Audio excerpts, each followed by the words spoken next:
Guys welcome to my mini blog. आज पानी परिरहेछ, हामी चाहिँ चिया खाएर ट्याक्क लगाएर फिल्म हेर्नलाई गयौँ। फिल्म हलमा पुगिसक्यौँ, त्यो चाहिँ त्यहाँ बसिरहेको चाहिँ मैले चाहिँ हजुरहरूलाई फिल्म हल भिजिट गरेर आएको छु। यो चाहिँ अस्ट्रेलियन फिल्म हल हो, यो चाहिँ बाइपासमा रहेको छ। यो चाहिँ हेर्नु, म चाहिँ हजुरहरूलाई भ्लग बनाउँदैछु नि त, अनि त्यहाँ हेरिरहेको छु। बिन्दुले चाहिँ मलाई हेर्न कति भिडियो बना भने कि भने चाहिँ अनि त्यही मेरो भनेको कुरो खिचिरहेको छु। अनि फिल्म टिकट काटेर हामी चाहिँ एकछिन बस्नु, भिडियो सिडियो बनाऊँ न त भनेर यस्तो बनाइदिएँ मैले। अनि एकछिन बसेपछि चाहिँ फिल्म पनि चलिसक्यो। हामी चाहिँ कुन फिल्म हेर्न आएको हेर्दै गर्नु होला हजुरहरूले, एकदमै राम्रो फिल्म छ।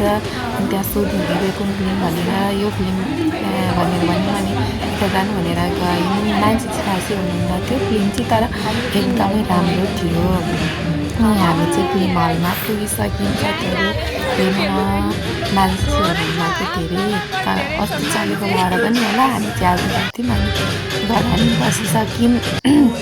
एकदमै राम्रो फिल्म थियो। अनि यस्तो फिल्म सुरु भइसक्यो अनि मैले हजुरहरूलाई चाहिँ यस्तो देखाइरहेको छु। हेर्नुहोला कुन फिल्म हो, हामी 3 भाइ भनेर। अनि यस्तो छ, अनि राम्रो छ त्यो फिल्म चाहिँ, सबैजनाले एकचोटि गएर हेरिदिनु होला।